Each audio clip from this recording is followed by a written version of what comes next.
أعوذ بالله من الشيطان الرجيم. بسم الله الرحمن الرحيم. السلام علیکم ورحمۃ اللہ وبرکاتہ۔ سورہ حامیم سجدہ، آیت نمبر 30 سے 32۔ ان الحمد للہ والصلاۃ والسلام علی رسول اللہ، اما بعد۔ اعوذ باللہ السمیع العلیم من الشیطان الرجیم من ہمزہ ونفخہ ونفثہ۔ ان الذین قالوا ربنا اللہ ثم استقاموا تتنزل عليهم الملائكة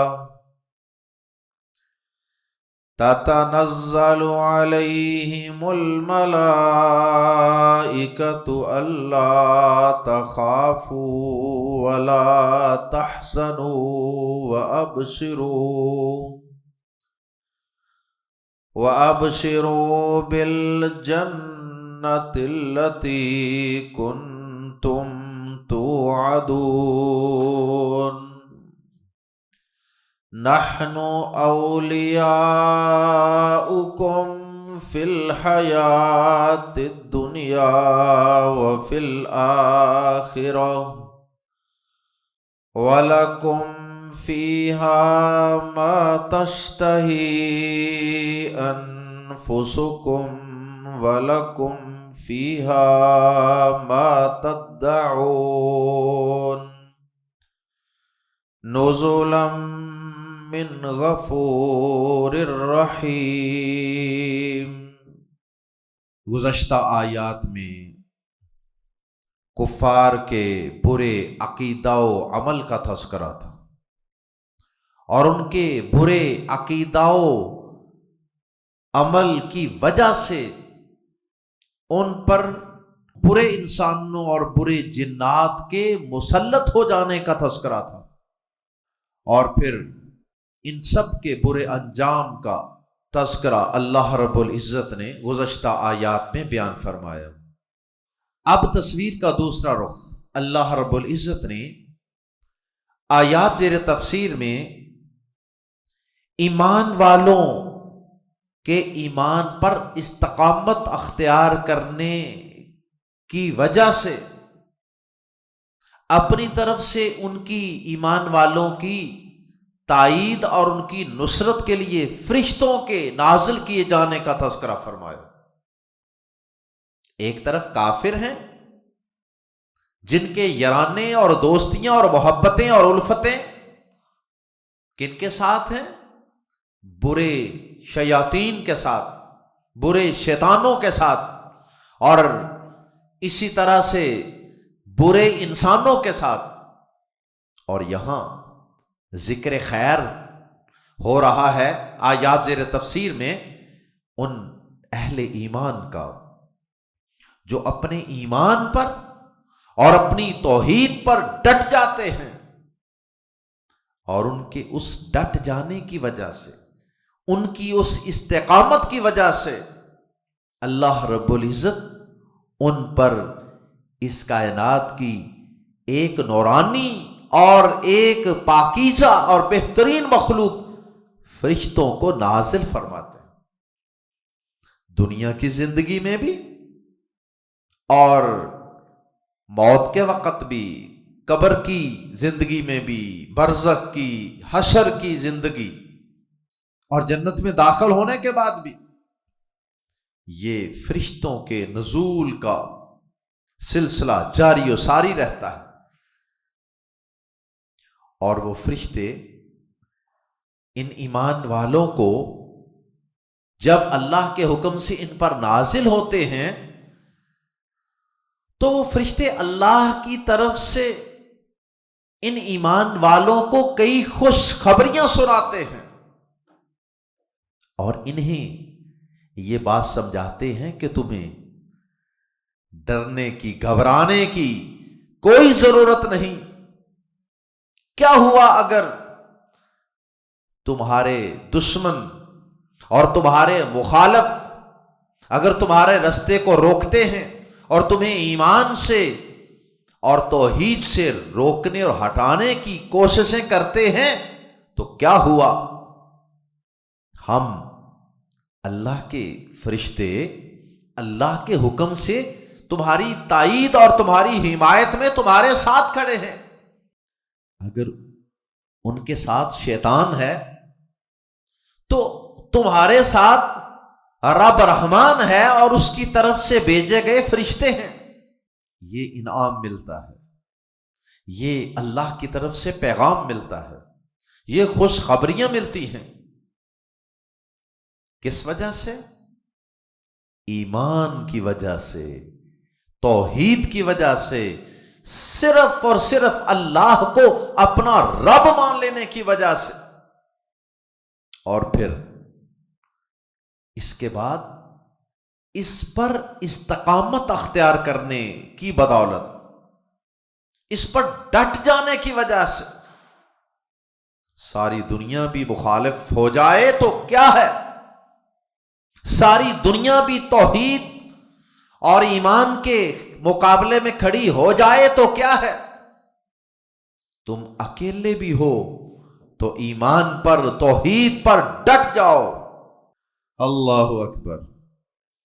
اور پھر اللہ پاک نے آیات زیر تفسیر میں ایمان والوں کے لیے ایک بڑا جامع اور بڑا کمپریہنسو قسم کا جملہ استعمال کیا ہے آیات زیر تفسیر میں، گویا کہ معانی کا ایک سمندر ہے جو ایک چھوٹے سے جملے اور دو الفاظ میں ہے، اور وہ الفاظ کیا ہیں؟ ربنا اللہ، الربنا اللہ، ہمارا رب، ہمارا پروردگار، ہمیں پیدا کر کے ہماری ضروریات کو پورا کرنے والا اور ہماری مشکل کشائی کرنے والا، ہماری حاجت روائی کرنے والا، ہمیں اولادیں عطا کرنے والا، ہمیں بیماریوں میں شفائیں عطا فرمانے والا، ہماری بگڑی بنانے والا، ہماری کشتیوں کو پار لگانے والا اگر کوئی ہے تو وہ صرف اور صرف اللہ ہے۔ ربنا اللہ، ہمارا رب صرف اللہ ہے۔ عربی گرامر سے واقفیت رکھنے والے جانتے ہیں کہ یہ ربنا یہ مبتدا ہے اور اس کے بعد جو خبر ہے وہ عام طور پہ ہوتی تو نکرہ ہے، لیکن اگر خبر معرفہ استعمال کی جائے، خبر معرفہ ہو تو پھر جملے میں حصر کا مفہوم پیدا ہو جاتا ہے، یعنی ہی کا مفہوم۔ ربنا اللہ میں اللہ پاک کا اسم مبارک اللہ یہ معرفہ ہے، معرفہ، اس لیے اس کا ترجمہ ربنا اللہ کا ترجمہ یہ نہیں کریں گے کہ ہمارا رب اللہ ہے، بلکہ ربنا اللہ، ہمارا رب صرف اور صرف اللہ ہے۔ اللہ کے علاوہ ہم کسی اور کو اپنا رب، اپنا پروردگار، اپنا مشکل کشا، اپنا حاجت روا ماننے کے لیے تیار نہیں ہیں۔ گویا کہ اللہ کی توحید کو ماننے والے اور اس پر ڈٹ جانے والے لوگوں کو ملنے والے انعامات کا تذکرہ ہے آیات زیر تفسیر میں۔ اللہ اکبر۔ آئیے قرآن مجید کے الفاظ میں پڑھتے ہیں، ان الذین، بے شک وہ لوگ جنہوں نے قالو کہا، ربنا ہمارا رب، اللہ، صرف اللہ ہے.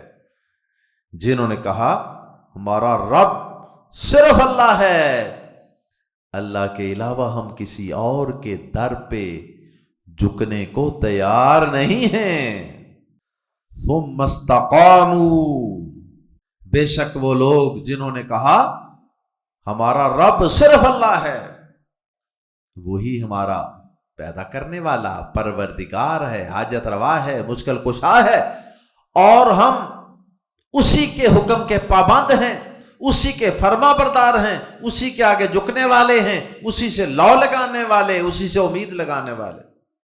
اور سورۃ الانعام کے اندر بھی اسی مفہوم کی آیت ہے نا، قل ان صلاتی ونسکی ومحیای ومماتی للہ رب العالمین لا شریک لہ وبذالک امرت وانا اول المسلمین.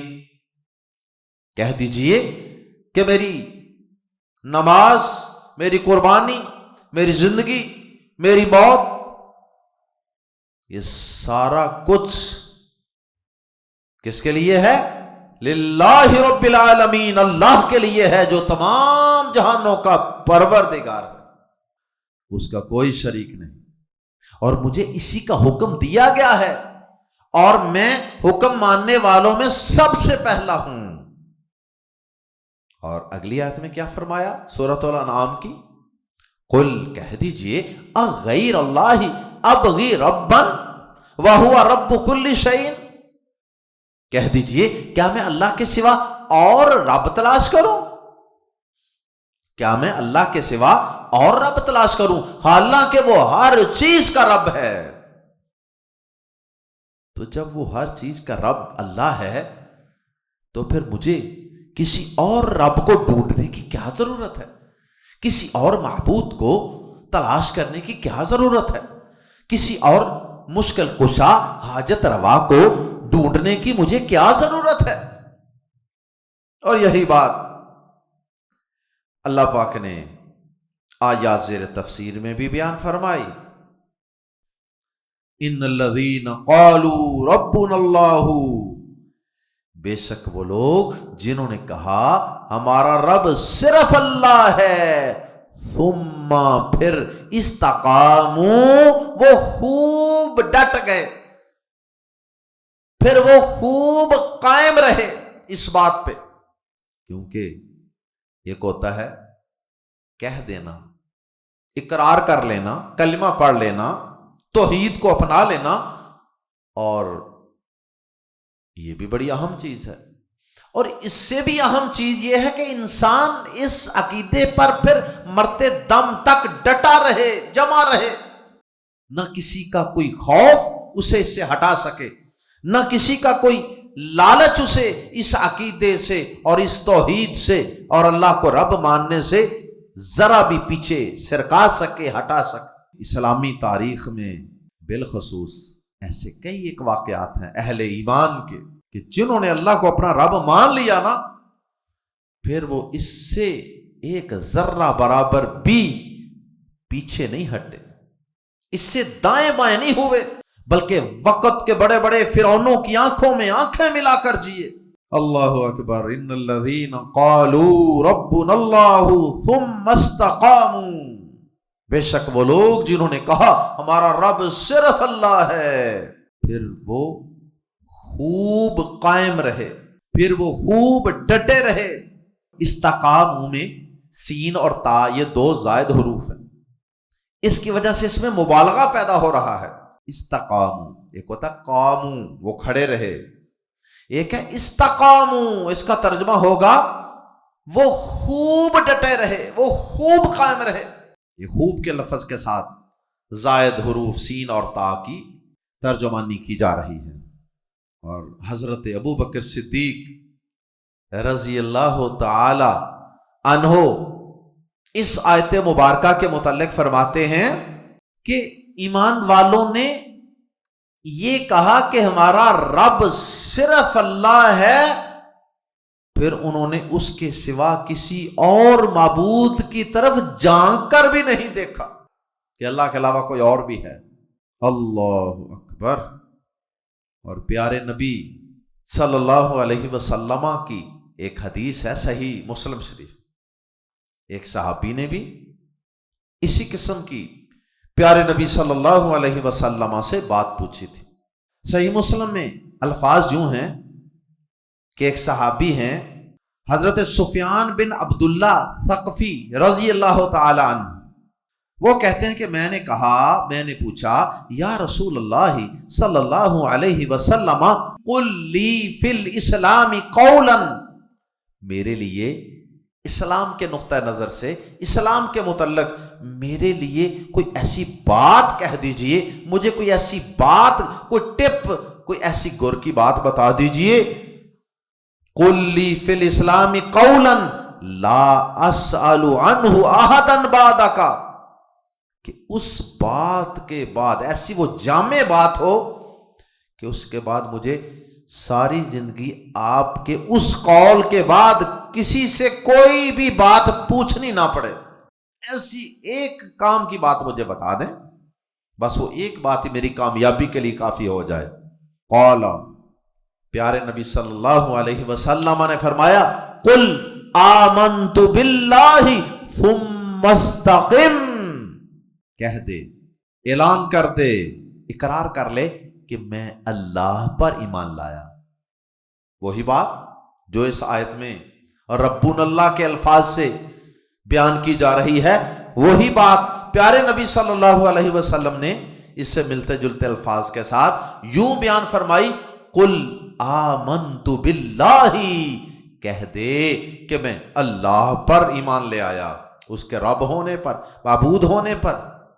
ثم استقم، پھر اس پر خوب ڈٹ جا، ثابت قدمی اختیار کر، پھر اس پر جم جا، بس دو حرفی نصیحت، یہ تیری کامیابی کے لیے کافی ہے۔ خلاصہ یہ ہے کہ بے شک وہ لوگ جو مرتے دم تک اللہ کی توحید پر اور اس کی عبادت پر ڈٹے اور جمے رہتے ہیں، گناہ اور کبھی کوتاہی اور غفلت تو کسی چیز میں ان سے ہو سکتی ہے، اللہ کی عبادت میں، اللہ کی اطاعت میں، لیکن اس کے باوجود وہ ڈٹے اور جمے اللہ کی توحید پر ہی رہتے ہیں، اور وہ اللہ کا در اور اللہ کا دروازہ چھوڑتے نہیں ہیں، وہ اللہ کی چوکھٹ پر ہی قائم رہتے ہیں۔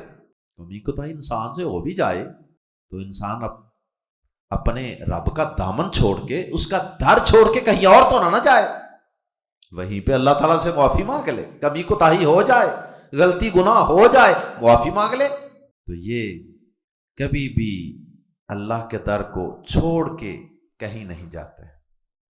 کمی کوتاہی گناہ ہو بھی سکتا ہے، لیکن عقیدہ، منہج، رستہ، سوچ، فکر، اس پہ کوئی کمپرومائز نہیں، اللہ کے ساتھ، اللہ کے در کے ساتھ، اللہ کی توحید کے ساتھ جڑے رہتے ہیں، جمے رہتے ہیں۔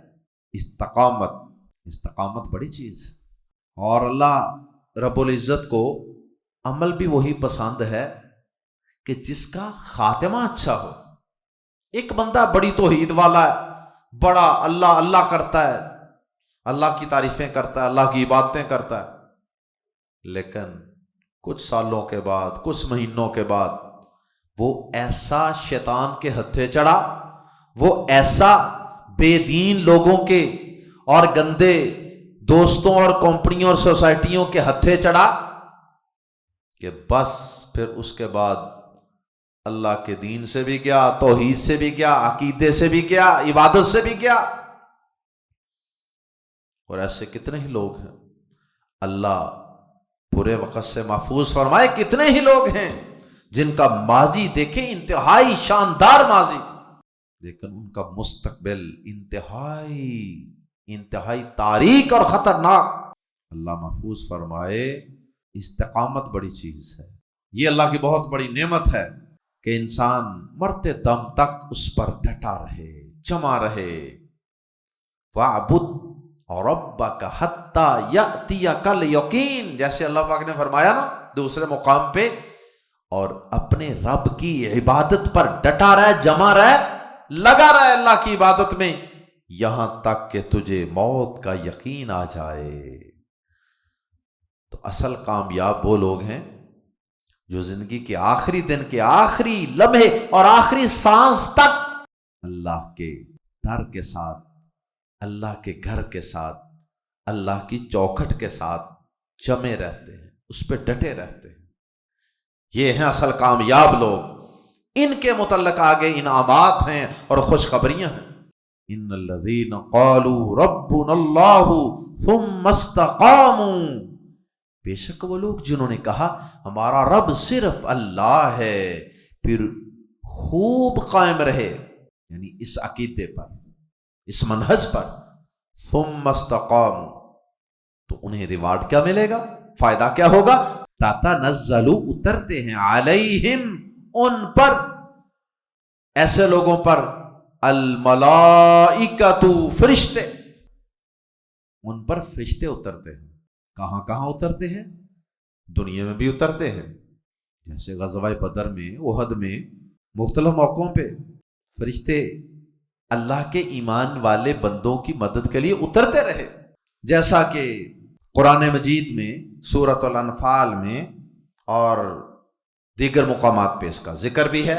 اذ تستغیثون ربکم فاستجاب لکم انی ممدکم بألف من الملائکۃ مردفین وما جعلہ اللہ الا بشرا۔ فرشتے اترے، فرشتوں کے اترنے کو اللہ پاک نے بشرا کہا، خوشخبری۔ وَلِتَطْمَئِنَّ بِهِ قُلُوبُكُمْ، دوسرا مقصد تمہارے دل مطمئن ہو جائیں، اطمینان قلب۔ وَمَن نَّصْرُ إِلَّا مِنْ عِندِ اللَّهِ، تیسرا مقصد اللہ کی مدد کو لے کر اترنا۔ اسی طرح اسی سورہ انفال کے اندر آگے چل کے اللہ پاک نے مزید انہی فرشتوں کے اترنے کا ایک مقصد یہ بیان کیا، اِذْ یوحی ربک الی الملائکۃ انی معکم فثبتوا الذین آمنوا، تم ایمان والوں پہ اترو، میں بھی تمہارے ساتھ، میرے ایمان والے توحید والے بندوں کو ثابت قدم رکھو، انہیں جما دو۔ اور بھی کئی مقاصد ہوتے ہیں فرشتوں کے اترنے کے۔ تو بہرحال فرشتے جو ہیں وہ ایمان والوں پر، توحید والوں پر اترتے ہیں، دنیا کی زندگانی میں بھی، دنیا میں مختلف محاذوں پر، مختلف میدانوں میں، مختلف مراحل پر، زندگی کی مختلف سٹیجز پر وہ ایمان والوں پہ اترتے ہیں۔ اگرچہ دنیا میں فرشتے عام حالات میں نظر نہیں آتے، کیونکہ اللہ پاک نے یہ انسان کے لیے کچھ چیزیں امتحان رکھی ہیں۔ یؤمنون بالغیب، لیکن مرنے کے وقت اور مرنے کے بعد تو یہ فرشتے پھر انسان کو واضح طور پہ نظر بھی آ جاتے ہیں، کیونکہ اس وقت امتحان ختم ہو جاتا ہے۔ اللہ اکبر۔ تو یہ فرشتے ایمان والوں کے دلوں میں سکون اور اطمینان پیدا کرتے ہیں، ان میں نیکی کا شوق اور رغبت اور بڑھاتے ہیں، اسی طرح برائی سے نفرت پیدا کرتے ہیں۔ اور اسی طرح سے یہ فرشتے میدان جہاد میں انہیں استقامت اور ثابت قدمی عطا کرتے ہیں اللہ کے حکم سے، ایمان والوں کے عقائد کو، سوچوں کو مضبوط کرتے ہیں۔ تتنزل علیہم الملائکۃ، ان پر فرشتے اترتے ہیں۔ اللہ اصل میں ہے ان پلس لا، ان کے، یعنی یہ بات ان کے دلوں میں القاء کرتے ہیں، ڈالتے ہیں ان کے دلوں میں، کیا کہہ کے اترتے ہیں ان پر؟